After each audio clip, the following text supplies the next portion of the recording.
Moçambique poderá passar da fase 3 do estado de emergência para a fase 4 mais restritiva nas próximas 2 semanas, a avaliar pelo aumento diário do número de pessoas infectadas pelo coronavírus, apesar de 0 óbitos. É que nas comunidades, pessoas não respeitam rigorosamente as medidas de prevenção da pandemia, facilitando sua propagação. Entretanto, no cemitério de Xanguene, o maior da capital do país, Maputo, as medidas de prevenção de Covid-19 são muito apertadas. O cemitério acolhe 5 a 6 funerais por dia. Tem 3 portões, mas apenas um está aberto ao público. Um oficial da Polícia Municipal, um chefe do setor de funerais e um técnico de saúde para desinfecção controlam a pente fino as pessoas que entram e permitem a entrada de 20 pessoas, número máximo estabelecido pelo decreto do estado de emergência. Vamos para onde?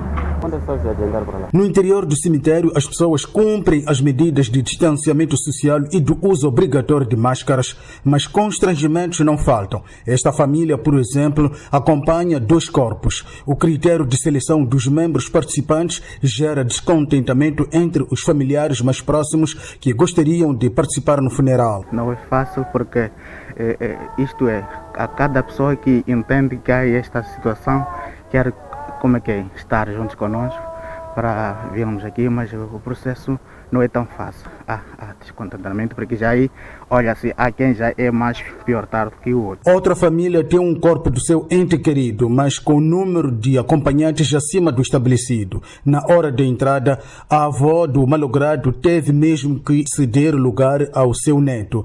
Ela diz que compreende, mas não está satisfeita. As tradicionais orações na capela do cemitério não são permitidas para evitar a violação do distanciamento social. Temos feito esta sensibilização para o cumprimento desta regra de apenas 20 pessoas entrarem para cada uma das cerimônias fúnebres. Funerais à parte, as visitas às campas obedecem critérios que geram descontentamento e discussão entre visitantes e porteiros. A propagação acelerada da doença em Moçambique infectou mais de 130 pessoas e já se alastrou para 7 províncias de um total de 10 províncias do país, aumentando o nervosismo das autoridades da saúde que já tinham controlado o epicentro em Cabo Delgado. As medidas de prevenção contidas na fase 3 do estado de emergência não estão a travar a velocidade de propagação da doença. O chefe do Estado moçambicano avisou então que os próximos 15 dias vão ser decisivos.